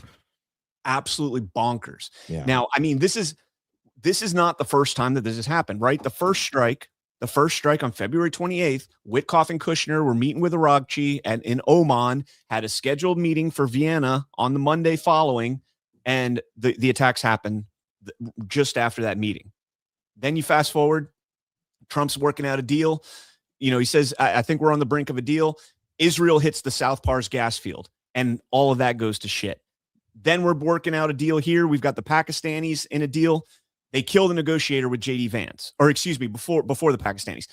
They say they want to negotiate with J.D. Vance. They kill Karzai. That was Karazi, who was negotiating. Karzai's the Afghan president. They kill Karzi. Then we get to now where we're at here, right? Trump says Tuesday, 8 p.m. Eastern. He says in a couple interviews over the weekend that we could have a deal as early as today. At some point today, he thinks it's a possibility. What do we get? Breaking news this morning.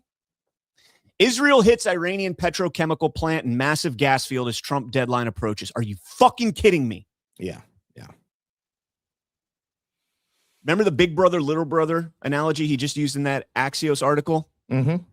You know, every once in a while, big brother's got to kick his little brother's ass. That's right. Smack him upside the head. You got to let him know who's boss. I've got 2 younger brothers, and every once in a while, you got to let them know what's up. You hear him mouthing off to dad or something like that, and you got to give him a little pop. Let him know what's going on. This is fucking bullshit, man. This is absolute bullshit. Listen to this. Israel struck a key petrochemical plant at Iran's massive South Pars natural gas field and killed 2 paramilitary Revolutionary Guard commanders on Monday, potentially challenging a new 45-day ceasefire proposal for Tehran and the United States as President Donald Trump's ultimatum looms within hours. And it's, by the way, South Pars is the same one that Trump came out. Remember when Trump gave him that little pee-pee slap truth post and was like, don't do this. What is Israel doing? It's the same place, South Pars. Yep. I mean, this is fucking ridiculous, man. Fog of war. So we'll give it 48 hours, but that's nuts, man. Well, you know, we've got tomorrow's assumed deadline, so we'll see what happens. But yeah, I mean, these are unilateral actions that I can only describe as intended to delay any possible peace deal that might be made, because as it's been stated, our nations have different goals in Iran. Absolutely. We absolutely have different goals. And you know what? Saving Israel for last. Maybe. But I'll tell you right now, man, every single time there's something good that's happening in the Iran conflict, you know, Leroy Jenkins goes in there and just fucks it all up. Leroy Jenkins. Yeah. Oh, man. All right. Well, that's all we've got for the show today. Again, we've got a Battle of the Sexes crossover with Alphas Make Sandwiches and Y Chromes at 2 p.m. So there will be no Y Chromes at 1, and I don't think Alphas is doing their 3 o'clock show, because we'll be doing Battle of the Sexes. It'll be a fun show, and we've got a special guest joining the male side because Alpha can't make it, and neither can JB. Alpha's traveling, and JB is under the weather. So yeah, we got a special guest joining us. So that was going to be a fun show. Come on over and laugh, and we're going to make, I think the women are going to beat us, to be honest with you. I think. Probably. Yeah.